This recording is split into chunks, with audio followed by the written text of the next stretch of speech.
आपने मुझे इस महत्वपूर्ण प्रस्ताव पर अपनी बात रखने का मौका दिया और जब मैं आ रहा था तो राकेश सिन्हा जी को मैंने टीवी पे सुनता हुआ आया। बहुत अच्छी अच्छी बातें, बहुत बड़ी बड़ी बातें इन्होंने की, सुन के अच्छा लगा। इनके मुंह से राष्ट्रपिता महात्मा गांधी का नाम, राष्ट्रपिता महात्मा गांधी के उदाहरण, यही तो भारत है मान्यवर। आज आजादी के 75 साल के बाद भी हम उस राष्ट्रपिता महात्मा गांधी की बात कर रहे हैं, उनके विचारों की बात कर रहे हैं, जिससे पूरे दुनिया में भारत की पहचान बनी। आप अमेरिका चले जाइए, आप रूस चले जाइए, आप लंदन चले जाइए, आप कनाडा चले जाइए, ऑस्ट्रेलिया चले जाइए, न्यूजीलैंड चले जाइए, वहां लोगों से आप कहिए कि हम भारत से आए हैं, वो भारत के प्रधानमंत्री का नाम शायद बाद में लेंगे, वो भारत के किसी पूर्व प्रधानमंत्री का नाम भी शायद बाद में लेंगे। वो सबसे पहले कहते हैं आप गांधी के देश से आए। गांधी जिसका मतलब अहिंसा, गांधी जिसका मतलब एकता, गांधी जिसका मतलब भाईचारा, गांधी जिसका मतलब प्रेम, गांधी जिसका मतलब सामंजस्य से समाज को लेकर आगे चलना, उस गांधी से पूरी दुनिया में हमारी पहचान बनी मान्यवर। और आज इतिहास के तथ्यों की पड़ताल अगर हो रही है तो मैं आपसे कहना चाहता हूं मान्यवर, आजादी के आंदोलन में बहुत से लोगों ने राष्ट्रपिता महात्मा गांधी का साथ दिया, बहुत से लोगों ने नहीं दिया। आजादी के आंदोलन में मान्यवर अलग अलग विचारधारा, अलग अलग मान्यता, अलग अलग धर्म, अलग अलग जाति के लोगों ने एक लक्ष्य बनाया कि नहीं, भारत को आजाद कराना है अंग्रेजों से। और उस एक उद्देश्य को लेकर भारत माता की आजादी के लिए सभी अलग अलग मान्यताओं, धर्मों, जातियों के लोगों ने आजादी के आंदोलन में, बापू के नेतृत्व में देश की आजादी के आंदोलन में हिस्सा लिया मान्यवर, और देश को आजाद कराया। लेकिन मैं इसके साथ यह भी जोड़ना चाहता हूं कि जिस विचारधारा के लोगों ने गांधी का साथ नहीं दिया, जिस विचारधारा के लोगों ने अंग्रेजों की मुखबिरी की मान्यवर, जिस विचारधारा के लोगों ने आजादी के आंदोलन को धोखा दिया, उसको भी गांधी ने कभी गद्दार नहीं कहा, कभी देशद्रोही नहीं कहा। आज हम एक ऐसे समाज में रह रहे हैं जहां फिर से आवश्यकता है उन गांधी की विचारधारा को स्थापित करने की, भारत में उस महान साबरमती के संत के सोच को स्थापित करने की। कैसे अचानक हमारे सत्ता पक्ष के कोई भी मित्र किसी को भी देशद्रोही बोल देते हैं, किसी को भी टीवी चैनल पे बैठ के गद्दार बोल देते हैं, किसी को भी भारत के टुकड़े कहने वाला बोल देते हैं। आपको पता है इन बातों से किसी के मन को कितनी तकलीफ, कितना कष्ट पहुंचता है। भारत पूरी दुनिया में जिस हिंदू धर्म की चर्चा स्वामी विवेकानंद ने की, और उनके शिकागो के भाषण को अगर उठा के आप पढ़ेंगे तो उन्होंने हिंदू धर्म में अपनी आस्था का सबसे बड़ा कारण सहिष्णुता को बताया। सबसे बड़ा कारण सभी धर्मों और जातियों को एक साथ लेकर चलने को बताया। वसुधैव कुटुंबकम की हमारी विचारधारा को बताया। अरे हमारे हिंदू धर्म में तो लिखा है पूरा विश्व हमारा परिवार है।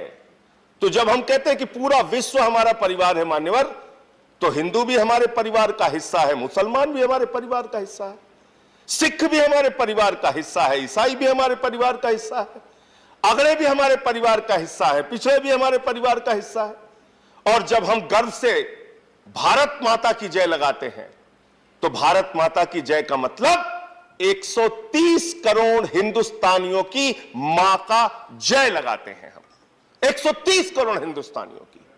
लेकिन मुझे अफसोस होता है, मुझे बहुत पीड़ा होती है, मुझे बहुत तकलीफ होती है जब भारत माता की जय लगाकर हम किसी जाति के खिलाफ नफरत फैलाने का काम करते हैं, जब भारत माता की जय लगाकर हम किसी धर्म के खिलाफ नफरत फैलाने की बात करते हैं।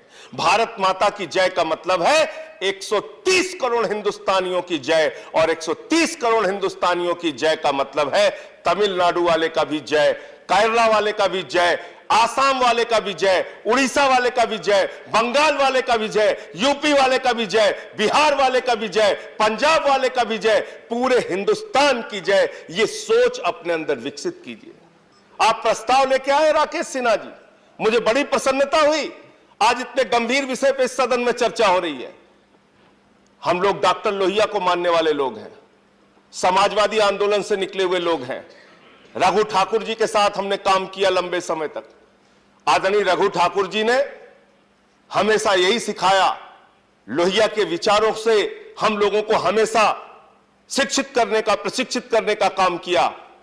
और वो बताते थे कि किस तरह से किसी धर्म विशेष में आस्था न होने के बावजूद वो कोई हिंदू धर्म की मान्यताओं को मानते हो, पूजा करते हो, अर्चना करते हो, ना करते हो, लेकिन वो डॉक्टर राम मनोहर लोहिया रामायण मेला का आयोजन करते थे, जिसमें रामायण की अच्छी बातों का, अच्छे संदेशों का लोगों के बीच में प्रचार प्रसार हो और अपने जीवन में कैसे बदलाव हो।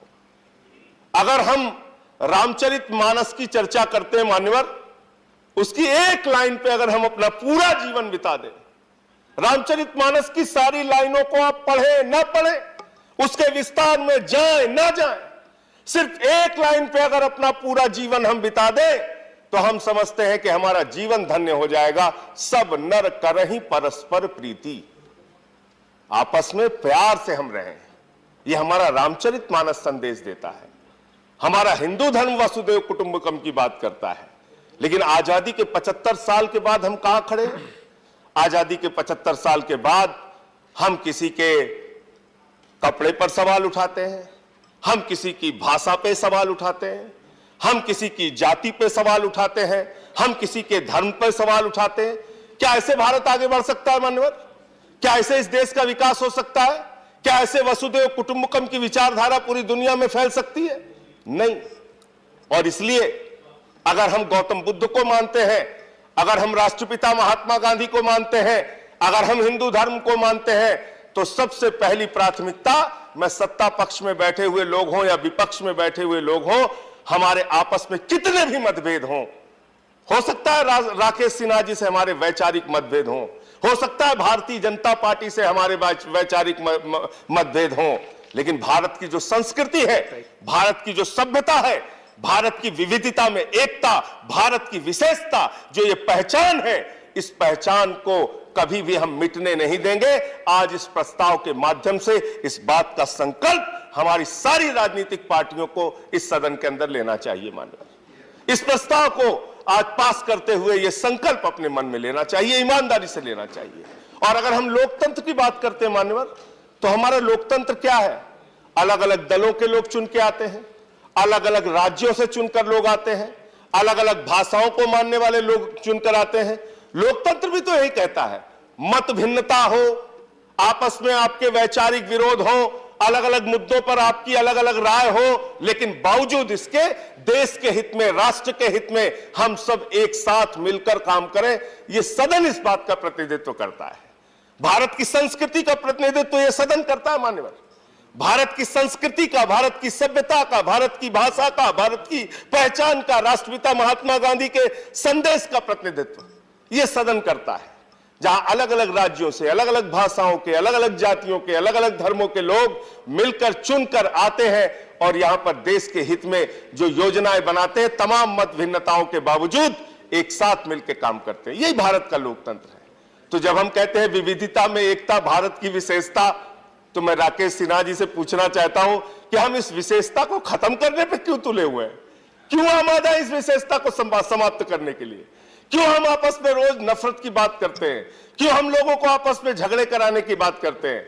ये बंद कीजिए। ये हमारी पहचान नहीं है, ये हमारी संस्कृति नहीं है। जिनका आप उदाहरण दे रहे थे आज अपने भाषण में, क्या उनके उदाहरण से देश आगे बढ़ सकता है? उनका काला इतिहास है, उनका काला इतिहास है। क्या उन्हीं काले इतिहासों को दोहरा के बातें करके, उन्हीं बातों को करके हम इस देश को आगे लेके जा सकते हैं? एक नए भारत की कल्पना जब करते हैं आप, जब आप श्रेष्ठ भारत बनाने की बात करते हैं, तो आप भारत आज की परिस्थितियों में कैसे आगे बढ़ सकता है, इसकी चर्चा करनी चाहिए। कैसे हिंदुस्तान को नए रोजगार के साधन मिलेंगे, कैसे अच्छी शिक्षा मिलेगी, कैसे अच्छे स्वास्थ्य की व्यवस्था होगी, इसके बारे में चर्चा करने की आवश्यकता है माननीय। एक अभी फिल्म की चर्चा बहुत तेजी के साथ पूरे देश में है। उस फिल्म की चर्चा आप करते हैं, कोई आपत्ति नहीं है, फिल्में देखनी चाहिए। फिल्मों के जरिए अगर आपके सामने सच्चाई आ रही है तो सच्चाई आनी चाहिए। अपने प्रस्ताव में मैं तो मांग कर रहा हूं आज इस सरकार से कि वो जो फिल्म कश्मीर फाइल्स है, उस फिल्म को YouTube के जरिए पूरे हिंदुस्तान में फ्री कीजिए, पूरे देश का एक एक नागरिक उस फिल्म को देखे। दूरदर्शन पर उस फिल्म को दिखाइए, 2-2, 3-3 बार दिखाइए। लेकिन इसके साथ ही साथ मैं ये कहना चाहता हूं कि सिर्फ किसी के दर्द और किसी की पीड़ा पर मजाक उड़ाकर, किसी के दर्द और किसी की पीड़ा पर सवाल खड़े करके उस पर राजनीतिक रोटियां सेकने के बजाय आवश्यकता इस बात की है कि उन कश्मीरी पंडितों का पुनर्वास करने के लिए आपने क्या किया, यह भी सदन को बताइए। 89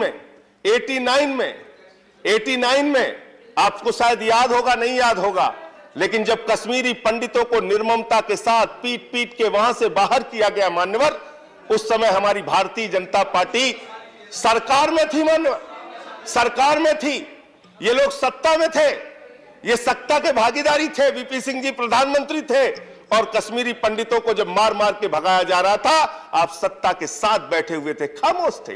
ये इतिहास कभी भूल नहीं सकता। आप ये भी नहीं भूल सकता इतिहास कि आपकी पार्टी के नेता और आपकी पार्टी के जगमोहन जी, जो बाद में केंद्रीय मंत्री हुए, वो वहां के राज्यपाल थे। उनके राज्यपाल रहते हुए कश्मीरी पंडितों को वहां से मार मार के भगाया गया। और यह भी इतिहास कभी नहीं भूल सकता। इसी सदन में आम आदमी पार्टी की ओर से मैंने मामला उठाया था कश्मीरी पंडितों के पुनर्वास की। कश्मीरी पंडितों के पुनर्वास के लिए 7 वर्षों में आपकी सरकार ने क्या कदम उठाया, इस पे चर्चा कीजिए, इस पे बातचीत कीजिए। अरे वो भी एक संस्कृति है, वो भी एक संस्कृति है, वो भी एक क्षेत्र की संस्कृति है, वो भी एक हिंदू धर्म को मानने वाले लोग हैं उनकी। अब देखिए, आप कश्मीरी पंडितों पे भी इनको समस्या है सर, कश्मीरी पंडितों का पुनर्वास भी नहीं करना चाहते सर। यहाँ दूसरे विषय भी आए प्रस्ताव, ये कश्मीरी पंडितों को भी नहीं बसाना चाहते सर। मैं तो पुनर्वास की बात कर रहा हूँ, मैं तो कश्मीरी पंडितों के पुनर्वास की बात कर रहा हूँ। आप उन्हें समय दे रहे हैं, उस पर भी आपत्ति कर रहे हैं। आपने जो अरे आप नहीं करना चाहते, आपसे कुछ नहीं हुआ, ये अलग बात है, लेकिन सुन तो लीजिए, हमारी पीड़ा तो सुन लीजिए। कश्मीरी पंडितों के लिए आपने कुछ नहीं किया, मैंने मान लिया, सुन तो लीजिए हमारी पीड़ा। आपको आपने कुछ देखे, कश्मीरी पंडितों पे भी समस्या सर, कश्मीरी पंडितों की पीड़ा नहीं सुनना चाहते। मैं खत्म कर रहा हूं सर, मैं समाप्त कर रहा हूं, मैं सर ये कह रहा हूं, एक प्रस्ताव सदन में पास कीजिए। ये बहुत चर्चा का विषय है इस समय। सारे सांसद, मैं तैयार हूं 5-5 करोड़ की अपनी निधि, 1 साल की पूरी निधि कश्मीरी पंडितों के पुनर्वास के लिए दीजिए। मैं तैयार हूं, आम आदमी पार्टी की ओर से यह प्रस्ताव ला रहा हूं आपके बीच में। ठीक, बहुत बहुत धन्यवाद।